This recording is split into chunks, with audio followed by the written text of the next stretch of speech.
First time నేను చాలా రోజుల తర్వాత ఒక సినిమా థియేటర్లో, ఒక మంచి సినిమా, కామ్ అయిన థియేటర్ కదా, ప్రసాద్లో కొంచెం క్లాస్గా ఉంటుందని వెళ్ళాను. ఆల్మోస్ట్ శ్రీరాములో లేకపోతే రమరామలో ఉన్నట్టు అంత రియాక్షన్స్ చూస్తున్నారు.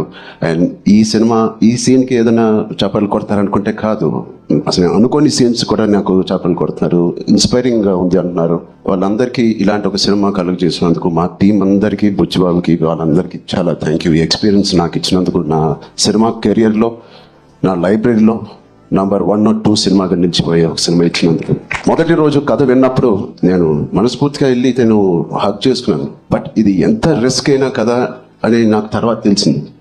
ఇది ఎటైనా పోవచ్చు, బట్ ఆడియన్స్ రియాక్షన్ చూస్తుంటే, వాళ్ళు రిసీవ్ చేసుకున్న విధానం చూస్తామంటే, మనస్ఫూర్తిగా ఎవడైనా ఏదైనా పని చేస్తే, కష్టపడి మనస్ఫూర్తిగా స్వచ్ఛమైన మనసుతో పని చేస్తే, అది రేజర్ ఎడ్జ్ కాదు, అది పక్క కమర్షియల్ సేఫ్ జోన్ సినిమా కాదు, ఏది కాదు, ఏదైనా ఖచ్చితంగా హిట్ అవ్వాల్సిందే. అలాంటి హిట్ మాకు ఇచ్చి నిరూపించినందుకు మా ఎఫర్ట్ అందరికీ.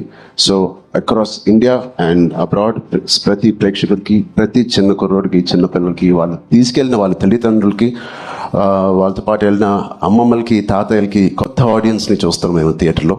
వాళ్ళందరికీ ఇది బయటకు వచ్చి చూడాలనిపించే అలాగా కలిగించినందుకు మా సినిమా, వాళ్ళందరికీ కూడా నేను చాలా హెవీ హార్ట్తో థ్యాంక్ యూ చెప్తున్నాను.